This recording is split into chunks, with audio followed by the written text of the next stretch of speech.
नमस्कार, आप देख रहे हैं हल्ला बोल। आपके साथ मैं हूं अंजना ओम कश्यप। चुनाव नहीं जीत पाए तो ईवीएम में लोचा।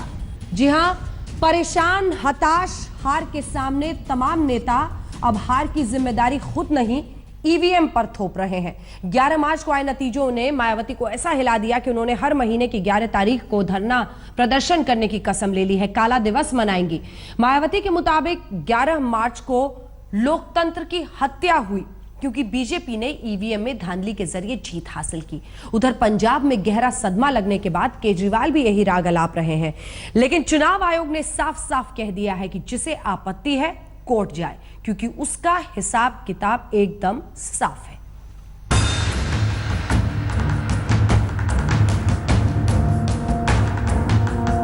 जीत मोदी ने नहीं, ईवीएम मशीन ने दिलाई है। चुनाव नतीजों के ठीक बाद फूटे मायावती के इन सुरों में केजरीवाल के सुर मिले तो हार की कसक और भी बुलंद होने लगी। पंजाब में केजरीवाल का सपना टूटा और यूपी का मायाजाल चकनाचूर हो गया। ठीकरा फूट रहा है ईवीएम मशीन पर। लेकिन सवाल ये भी उठ रहे हैं कि अगर ईवीएम की बदौलत ही चुनाव जीता गया तो फिर बीजेपी पंजाब कैसे हार गई? मायावती इसका जवाब भी दे रही हैं। यदि ये लोग उत्तराखंड और उत्तर प्रदेश वाली बेईमानी वोटिंग मशीनों में जो उन्होंने धांधली की, यदि यही धांधली गोवा, मणिपुर और पंजाब में भी करते तो इनको जवाब देना मुश्किल हो जाता, फिर ये आसानी से पकड़े जाते। इसलिए इन्होंने ये जो छोटे राज्य थे मणिपुर, गोवा और पंजाब में छेड़छाड़ नहीं की। श्री हरगोविंदपुर में 1 वोट मिला है पूरे बूथ पे, बूथ नंबर 213 खताना विलेज। वहां कम से कम 5 वॉलंटियर्स हैं। वो कह रहे हैं हमारे तो फैमिली, हमारे तो वोट हैं, 1 वोट कैसे मिल सकता, हमारे 5 वोट तो आएंगे। इसका जवाब कहां है? ये सारे वोट गए कहां? बहरहाल मायावती ने कसम खा ली है कि हर महीने की 11 तारीख को यूपी के हर जिले में विरोध प्रदर्शन किया जाएगा। विरोध प्रदर्शन देश के बाकी राज्यों में भी होगा, क्योंकि मायावती के मुताबिक इसी दिन लोकतंत्र की हत्या हो गई।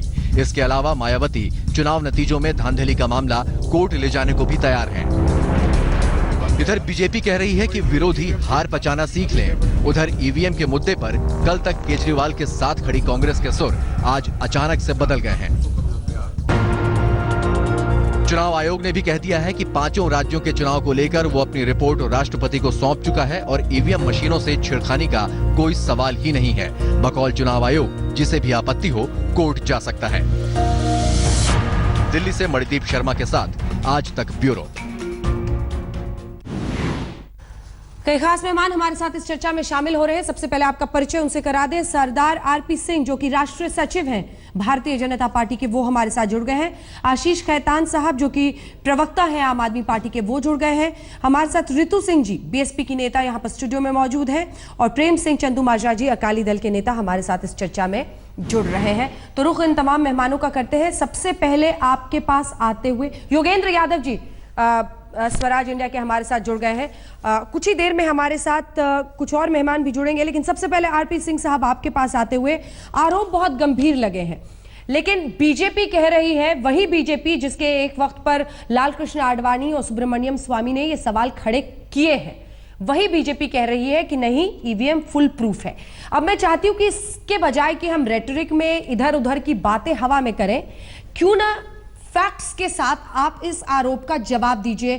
क्यों हम माने कि ये ईवीएम बिल्कुल टैंपर प्रूफ है, जिस पर आप ही की पार्टी के नेताओं ने पहले सवाल खड़ा किया है? सिंह साहब, देखिए, हमारी पार्टी के नेता ने चुनाव पे सवाल नहीं खड़ा किया। उन्होंने कहा कि इनको हम इम्प्रूव सुधार की बात करी। उन्होंने ये नहीं कहा कि हम आप चुनाव दोबारा कराओ या चुनाव में गड़बड़ी। उन्होंने कहा ये इसमें सुधार के अपेक्षा है, और वो भी इसलिए कि एक हमारे तब एक सज्जन थे, उन्होंने, अब वो पार्टी में आज हमारे, उन्होंने किताब छापी, उस किताब के बेसिस पर उन्होंने बात करी। तो मैं एक छोटा सा निवेदन करना चाहता हूँ। आज केजरीवाल साहब पंजाब पे प्रश्न उठा रहे क्योंकि उनको दिल्ली का चुनाव नज़र आ रहा है और दिल्ली में जो हार होनी उसकी चिंता कर रहे हैं, परंतु गोवा में भी चुनाव हुए हैं, 40 सीटों पर चुनाव हुए, 39 पे केजरीवाल साहब लड़े थे, 38 पे जमानत जब्त हुई उनकी, और उसमें भी वो ईवीएम में जो सुधार की बात करें, जिस पर हम भी पक्षधर हैं, जो वो वीवीपीएटी की बात करते हैं, वो जो ऑडिट जो पेपर ट्रेल वेरीफाई करने का सिस्टम है, वो हमें था, वो उसको चैलेंज करके उसको चेक करा ले। कौन रोक रहे हैं? हम तो उसके पक्षधर हैं। वो चेक कराएं, उसमें जो निकलेगा दूध का दूध पानी का पानी हो जाएगा। जो मेरी जानकारी है उसमें पंजाब में भी कुछ सीटों पे इलेक्शन कमीशन ने इस बार कोशिश की थी, वो लागू किया है। उन सीटों पे चेक कर लेना चाहिए, उससे जरा चीजें स्पष्ट हो आशीष जाएंगी। खेतान साहब जवाब दीजिए।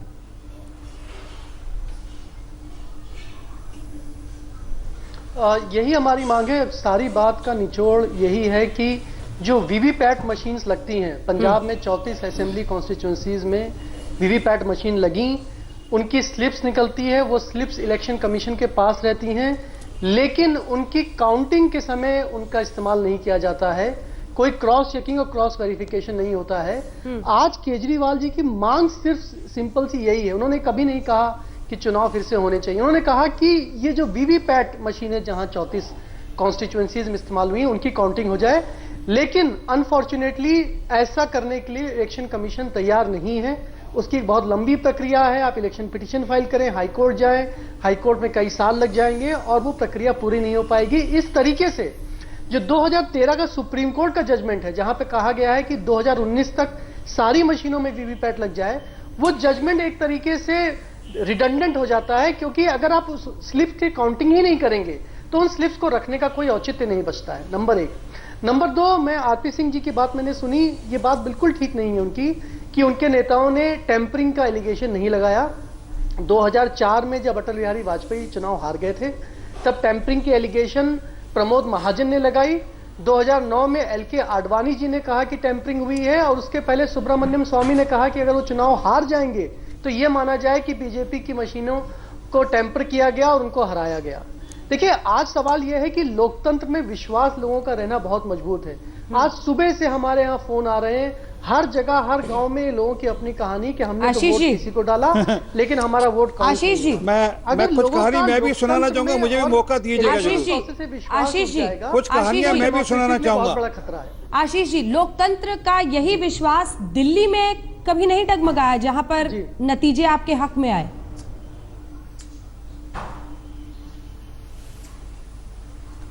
जी बिल्कुल। देखिए, उस समय हम तो विपक्ष में थे, हमारे ना कोई सरकार थी ना हमारी मशीनरी थी। मशीनरी भारतीय जनता पार्टी की थी और उनके यहाँ चुनाव हुआ। आज ये कहना कि हम इसका प्रूफ दें, देखिए आज इलेक्शन कमीशन के ऊपर दायित्व है कि वो देश की जनता के सामने ऐसा एविडेंस रखे जिससे देश की जनता को ये यकीन हो कि अभी जो हाल फिलहाल में चुनाव हुए हैं वहां पर मशीनों के साथ छेड़खानी नहीं हुई है।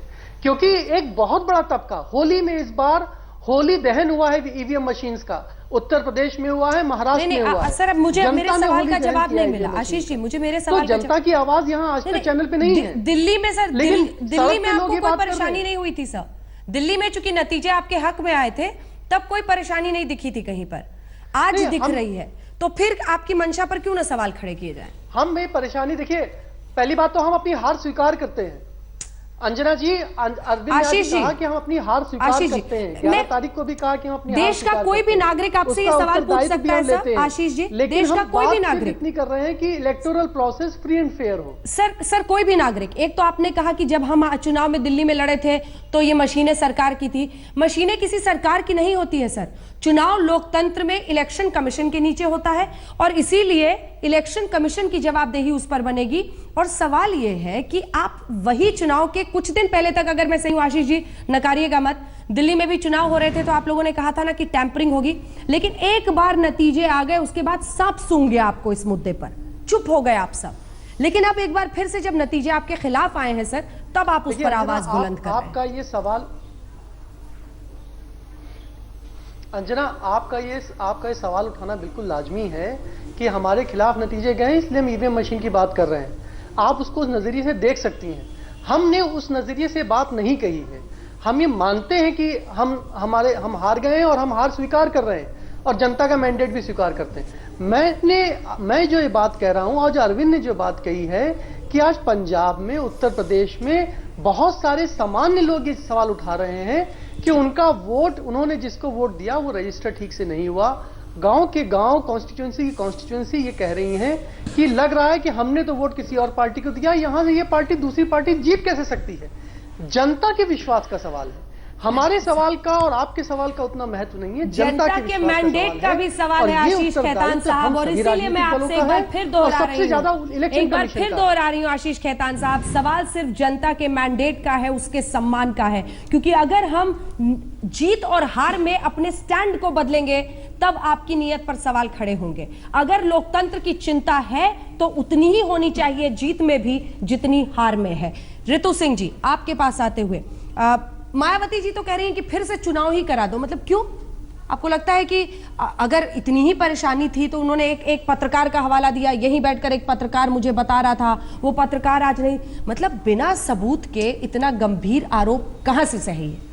आप बताइए, ईवीएम मशीन लोग आप सच बात है कि लोग कह रहे हैं कि हमने इसको वोट दिया इसको, लेकिन कहीं आप बताइए ना, जितने वोट डले नहीं है उससे ज्यादा तो बीजेपी जीतीएगी।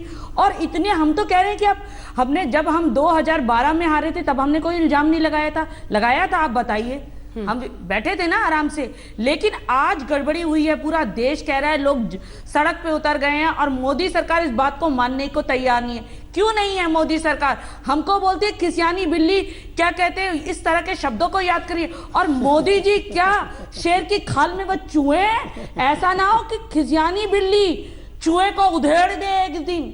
तो मोदी जी समझ ले कि इस तरह सत्ता में, और मोदी जी का चेहरा अभी दिखाई दे गया जब मोदी जी ने अभी शपथ नहीं ली इनके मंत्रियों ने, और भाजपा के दयाशंकर जी को वापस लिया, इंतजार तक नहीं किया।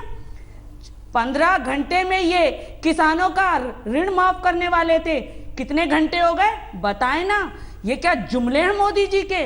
मोदी जी शेर की खाल में चूहे हैं, और अगर मर्द हैं तो आए मैदान में और बड़े बहुमत से जीते हैं और दोबारा इलेक्शन करवाएं, दूध का दूध और पानी का पानी हो जाएगा, बैलेट पेपर पे करवाएं। इनको डर क्यों है आप बताइए? बार बार जब सारी दुनिया एक तरफ खड़ी है और कह रही है कि वॉलेट पेपर पे कराइए, बड़े बड़े आप देखिए देश, वो क्या हमसे बहुत आगे हैं? क्यों वॉलेट पेपर पे करवाते हैं? जो जापान क्या कहते जो मशीन देता है वही अपने यहाँ वॉलेट पेपर से कराता है, तो हमारे देश में क्या दिक्कत है? लोग चाहते हैं आप कराइए। सिंह जी जवाब दीजिए। पहली बात तो मैं बहन जी की जानकारी पूरी कर दूं, जापान कोई मशीन नहीं देता, मशीन हमारे देश में बनती है, हमारे देश की तो पब्लिक सेक्टर कंपनीज हैं, वो शायद गुजरात में बनती होंगी फिर आपकी। सर एक मिनट, नहीं गुजरात में बनती है मशीन। देखिए बहन जी, आप बोले, देखो मैं नहीं बोला ना, ये छोड़ दीजिए, अच्छी बात नहीं ना, आप मुझे सुन लीजिए। आ रही हूँ योगेंद्र साहब, इसके बाद फौरन योगेंद्र जी आपके पास आ रहे हैं। एक बेंगलुरु में बनती है, हैदराबाद में बनती है, गुजरात में नहीं बनती, इसलिए ये मशीनें पब्लिक सेक्टर कंपनी बनाती है, जापान से सर कहीं भी बनती होंगी। सुनिए, विदेश में भी तो वॉलेट पेपर से होता है, तो फिर यहाँ क्या दिक्कत है आप बताइए? हमने तो कुछ नहीं कहा ना, हम क्या सभी लोग कह रहे हैं वॉलेट पेपर से करा लीजिए, एक सिंपल सी बात है। आप उसको क्यों नहीं मान रहे? जब जनता चाहती है, जनता से ऊपर उठकर है पार्टियां। जवाब ले आप बताइए, जनता से ऊपर उठकर है पार्टियां, जनता की मांग है ना ये कि वॉलेट पेपर पे कराइए, तो उसी जनता ने आपको नकार दिया है, उसी जनता ने आपको नकार दिया है, इसलिए बहुत बोलिए, उसी जनता ने नकारा, किसी और जनता ने नकारा, उसी जनता ने आपको मार्जिनलाइज कर दिया, उसी जनता ने आपको कुल मिलाकर 1% वोट दिया पंजाब के अंदर, और आपको हाशिए पे लाकर खड़ा कर दिया उसी जनता ने। अब आपके पास उस जनता के सामने कोई मुंह दिखाने को नहीं बचा, इसलिए आप ऐसी बातें करी बहन जी। अरे आपको जब मुंह दिखाने को बचा नहीं ना, तो ऐसी बात करें, मेरी बात सुन लीजिए। आपने बोला, मैं बोला नहीं ना, कृपा कर कर, अरे एक मिनट, आप बोला, आप बोली बहन जी, अच्छा चलिए आप बोल लीजिए, मैं बाद में बोलूंगा, आप बोल लीजिए, पहले अपनी बात पूरी कर लीजिए। नहीं आई थी उन्हें, आज जो इल्जाम और जो शब्दों को बयान कर रहे हैं मेरी अच्छे बहन है, नहीं मैं लगते, इससे तानाशाही अच्छी नहीं है। सत्ता मिली है तो काम करके दिखाओ, जो वादे किए उन्हें निभा के दिखाओ, क्योंकि जनता उसी आशा पे आपको लाई होगी। अगर आप कह रहे हैं ये मशीन में घोटाला नहीं है, तो मैं भी एक बात मान लेती हूँ, विश्वास। तो फिर 15 घंटे बाद किसानों का ऋण क्यों नहीं माफ किया? क्या जुमले की राजनीति थी? भाजपा का क्या चेहरा था? शपथ लेने से पहले दयाशंकर को क्यों अपनी पार्टी में लिया? बताएं, इसके सवाल का जवाब है आपके पास? ठीक है, इसका जवाब उनसे लेंगे। ब्रेक पर जाने का टाइम हो रहा है, रुक लीजिए, ब्रेक पर जाने का टाइम हो रहा है। उससे पहले मैं योगेंद्र यादव जी से कमेंट चाहती हूँ। योगेंद्र यादव जी, वही पार्टियां जो हाई मॉरल ग्राउंड इन मुद्दों पर क्लेम करती हैं, अगर जीत के बाद दिल्ली में भूल गई कि ईवीएम टैंपर प्रूफ नहीं है, आज पंजाब के बाद अगर ये कहते हुए कि हो सकता है आप लोग मेरा मजाक उड़ाएंगे, यही आरोप फिर से लगा रही हैं, तो कितना यकीन करें कि लोकतंत्र की बड़ी चिंता है?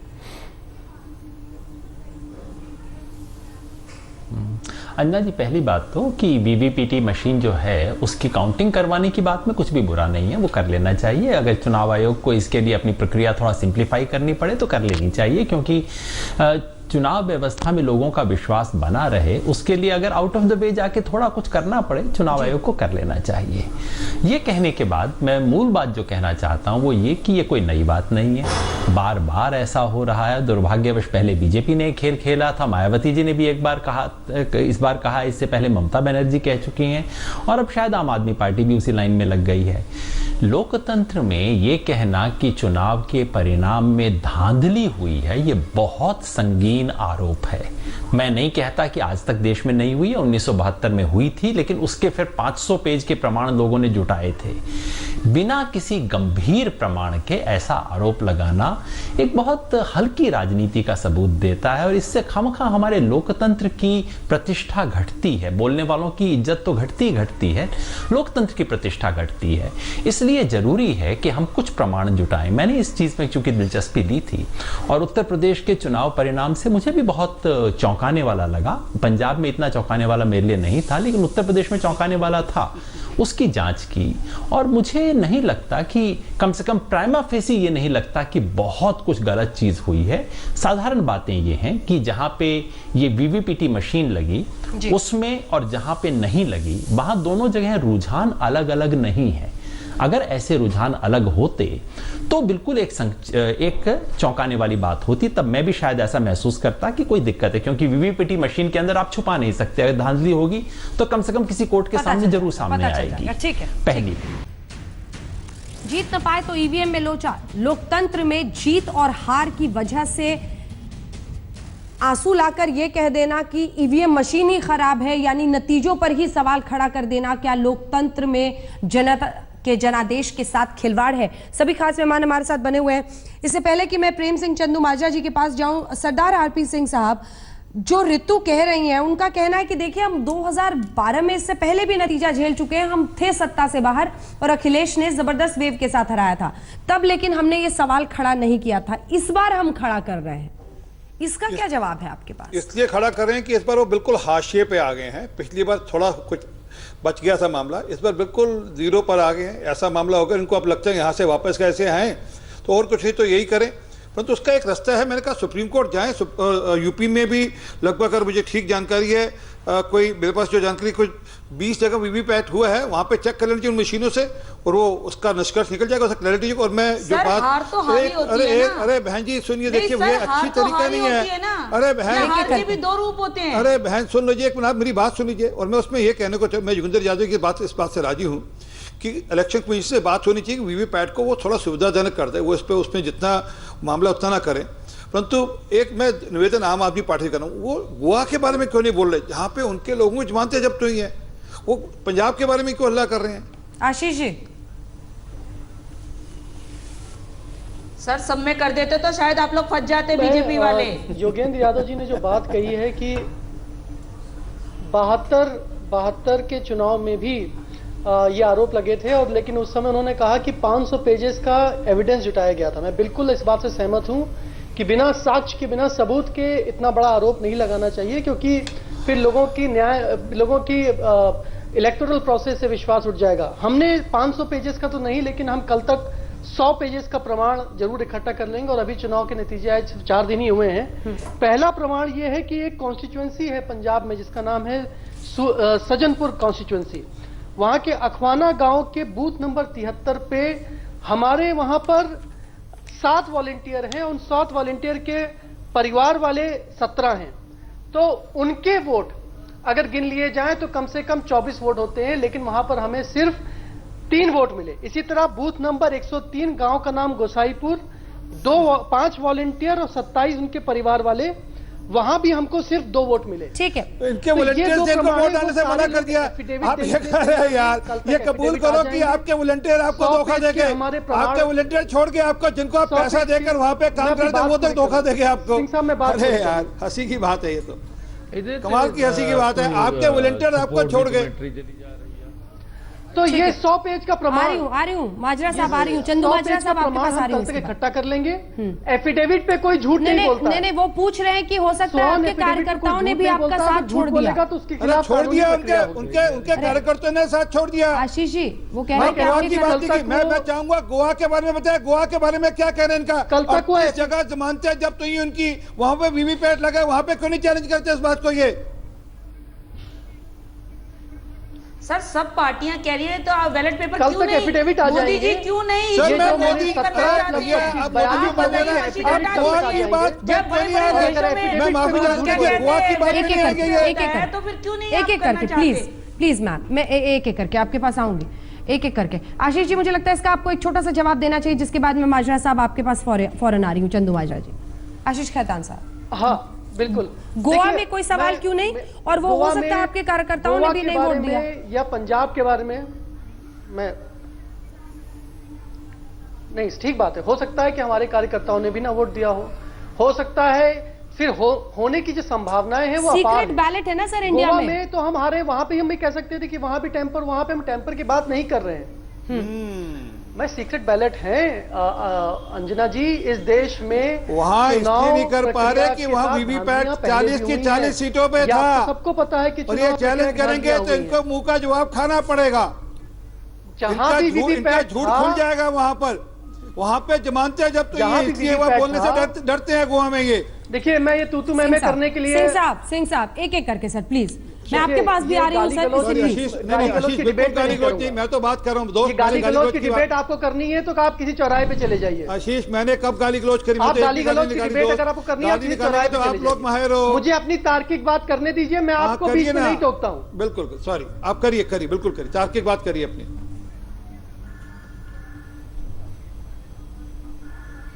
देखिए, सुब्रमण्यम स्वामी पिटीशन करने गए थे। सुब्रमण्यम स्वामी कौन है? बीजेपी के बहुत बड़े नेता हैं। सुब्रमण्यम स्वामी ने कहा ईवीएम मशीनों के साथ टैंपरिंग होती है। हरिप्रसाद जो साइंटिस्ट है, बेंगलोर साइंटिस्ट, उनकी फंडिंग किसने करी? बीजेपी ने करी।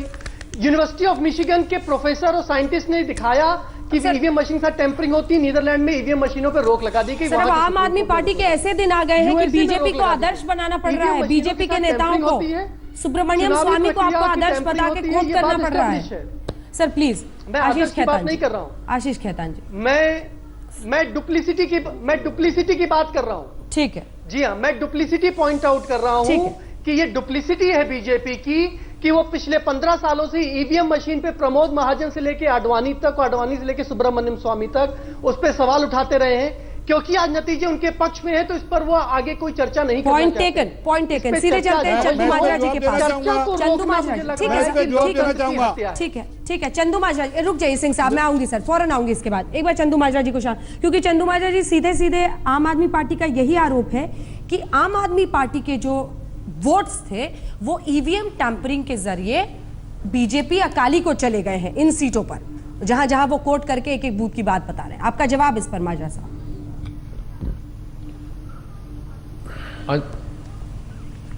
अंजना जी, आवाज बहुत कम आ रही है। जो मुझे सुना है यही है कि जो केजरीवाल साहब ये दोष लगा रहे हैं ईवीएम में छेड़खानी के, मैं समझता हूँ बेसलेस हैं। ये हारे हुए जुआरिये की निशानी है।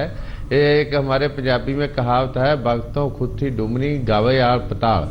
ये भक्त लुभा चुके हैं क्योंकि इनको अपने आप की समझ नहीं आ रही कि इनको लोग क्या समझ रहे हैं। जो निजी स्तर पे इन्होंने भाषा वहाँ यूज की इलेक्शन कैंपेन में, तो पंजाब के लोगों ने उसको ठीक नहीं समझा और ना इनका पंजाब के साथ कोई रिश्ता था, ना पंजाब के साथ इनका कोई इंटरेस्ट था। और जो ये पंजाब के लोगों ने इनको सजा दी है ये मिलनी ही थी। ये ईवीएम पे दोष लगा रहे हैं। अगर अकाली दल ने ईवीएम में छेड़खानी करनी होती फिर तो अकाली दल राजसत्ता में आता, फिर कांग्रेस की सीटों में भी कर सकता था।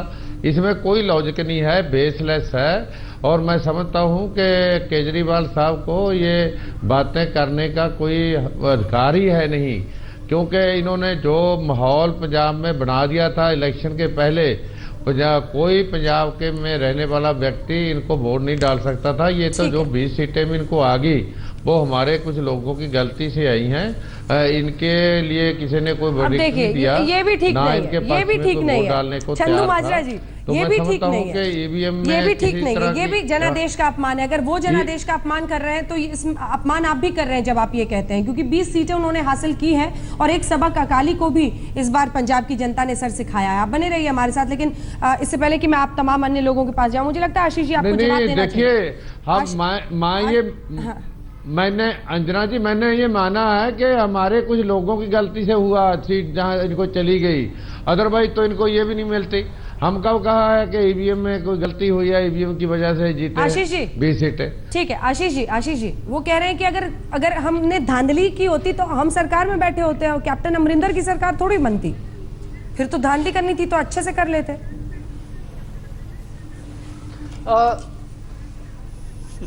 पहले बात तो मैं बता दूं कि 36 लाख पंजाब के लोगों ने जो वोट आए हैं वो आम आदमी, 36 लाख लोगों के वोट आम आदमी पार्टी को मिले हैं, जो रजिस्टर्ड वोट मिले हैं 36 लाख वोट। तो पहली बात तो ये कह देना कि गलती से जीत गए और 20 सीटें आ गई। अकाली दल आज तीसरे नंबर की पार्टी हो गई है। अकाली दल इतनी ज्यादा बदनाम पार्टी थी ड्रग्स के मामलों को लेकर, आपसे ज्यादा वोट पड़े अकाली दल को, उनको वहां पर 5% वोट ये अकाली दल से अगर परसेंटेज गिने तो 25.3% मिले हैं, 25.3% मिले हैं हमें, आपके पहले से कम हुए हैं। ये पार्लियामेंट से भी कम हुए हैं इनके आपको नहीं टोका आपकी बातचीत में, जो परसेंटेज है। ये यही तो पॉइंट है आशीष जी, आप खुद कह रहे हैं इतने वोट मिले। गलत अंकड़ा दे रहे हैं ना आपके, जो आपने जो अंकड़ दिया है। आप खुद कह रहे हैं आशीष जी कि इतने वोट मिले, यही तो प्रूफ है। गलत आंकड़ा, थोड़ा बहुत झूठ जो है वो उसका असर हो जाता है, पहले से कम हुआ है। चलिए ठीक है, नहीं हम परसेंटेज ऑफ वोट पे बात नहीं कर रहे हैं, हम परसेंटेज पे वोट ठीक है सर। एक बार जल्दी से ऋतु जी मेरा तो यही कहना है कि अगर मोदी जी में दम है और मोदी जी ये मानते हैं कि वो क्या कहते हैं लोगों की बात सुनते हैं, तो उन्हें यूपी में दोबारा इलेक्शन कराना चाहिए और बैलेट पेपर को इशू आगे के लिए इशू करना चाहिए, क्योंकि अगर नहीं करेंगे तो कहीं ना कहीं मोदी जी की ये पक्की बात है कि भाजपा ने इस बार और बैलेट पेपर में फिर अगर बूथ कैप्चरिंग, जैसे अब पता नहीं आपको कितना इतिहास पता है, बिहार और यूपी में तो आप बताइए ना, हम दिखाते थे बूथ कैप्चरिंग होती थी। दुनिया का सबसे बड़ा घोटाला हुआ, इसका मतलब भाजपा क्या कहते हैं, बैलेट पेपर पे सवाल खड़ा हो गया कल को ऋतु जी, तब क्या करेगा आदमी? मतलब बैलेट पेपर पे तब बोलेंगे हाथ उठा के वोट कीजिए। नहीं, ऐसा नहीं है तो फिर बिल्कुल ही सच बात है कि कुछ दिन बाद बूथ कैप्चरिंग होती थी, लगा देनी चाहिए कि जो वोट कर रहा है उसका सामने सामने वो आ जाएगा। ऐसे भी बहुत सारी चीजें आपके पास सोल्यूशन नहीं है? मतलब नहीं, सोल्यूशन क्यों नहीं है? बैलेट पेपर से, अरे बैलेट पेपर पे वोटिंग होती थी पहले, तभी से यहाँ पे हम आए, लेकिन तब इतने घोटाले नहीं होते थे जिस तरह की अब घोटाले हुए हैं। और इस बार तो मोदी जी ने देश में बहुत बड़ा, और यूपी में जो घोटाला हुआ उनका रास्ता यही था, और ये घोटाला कोई ऐसा बैठा घोटाला नहीं है, पक्का घोटाला है। चेहरा बचाने के लिए तो नहीं कर रहे हैं क्यों चेहरा? अब फिर हम 12 में भी यही कहते, अगर 12 में हम अखिलेश से जब हारे थे हम कहते ना इस बात को, आज हम क्यों कह रहे हैं? और देश के ठीक है, सिंह साहब जल्दी से, छोटा 1% पे रह गया बहन, आप 1% रह गए, 1% वोट मिला आपको पंजाब, जहाँ पे आप बड़ी पार्टी होते थे टाइम पे। बहुत समय से बाहर थे, ये शोभा नहीं देते। 15 नहीं 20 साल, आप बार बार गलती कर रही हैं, 2 गलतियां आपने कर दी, एक तो 20 साल से बाहर थे, और दूसरी बात अभी सरकार तो बन जाए यूपी में, स्वेरिंग इन तो हो जाए, उसके बाद बोलिएगा किसानों की ऋण माफी की बात। योगेंद्र जी एक लाइन में योगेंद्र जी, एक सेकंड में योगेंद्र जी। जी मैं एक लाइन में नहीं कह सकता, मैं आधे घंटे से इंतजार कर रहा हूँ कुछ सेंसिबल बात करने का। पूरा शो में कितनी अनर्गल बातें हो रही हैं, इतने गंभीर विषय पे इतनी हल्की बात करके हम अपने लोकतंत्र के साथ न्याय नहीं कर रहे हैं। देखिए प्रमाण, अगर इतना गंभीर आरोप लगाना है तो बहुत सीरियस प्रमाण चाहिए।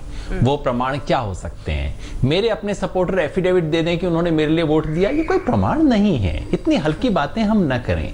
प्रमाण ये हो सकता है कि वीवीपैट की जहां मशीन लगी थी वहां का पैटर्न और जहां वीवीपैट नहीं लगी थी वो पैटर्न बहुत अलग था, हालांकि वो साइड बाय साइड कॉन्स्टिट्यूएंसीज थी, वो एक अच्छा प्रमाण होगा। दूसरा प्रमाण ये हो सकता है कि वीवीपैट मशीन जब लगी थी और वहां पे जब पर्ची आ रही थी जिसे वोटर देख सकता था, तो वहां बूथ पे वोटर ने ऑब्जेक्ट किया होता कि मैंने वोट तो फला पार्टी को दिया, पर्ची दूसरे पार्टी की क्यों निकल रही है। ये एक गंभीर प्रमाण होगा। अगर इस तरह की काफी शिकायतें हुई हैं तो प्रमाण ये हो सकता है कि एक लार्जर जी वक्त दरअसल हमें योगेंद्र जी इतनी की इजाजत देता है, लेकिन बहुत मुख्य बातें जो अंत में आई वो बहुत महत्वपूर्ण है, क्योंकि इतना गंभीर इल्जाम, वो भी जीत और हार में स्टैंड बदल जाए, जीत में ईवीएम ठीक लगे, हार में ईवीएम पर बड़ा सवाल खड़ा कर दिया जाए, तो सवाल दरअसल आपकी मंशा की तरफ ज्यादा हो जाता है और लोकतंत्र में बिना सबूत के इतने संगीन इल्जाम के लिए जगह नहीं होनी चाहिए। बहरहाल देश दुनिया की बाकी खबरों के लिए देखते रहिए आज।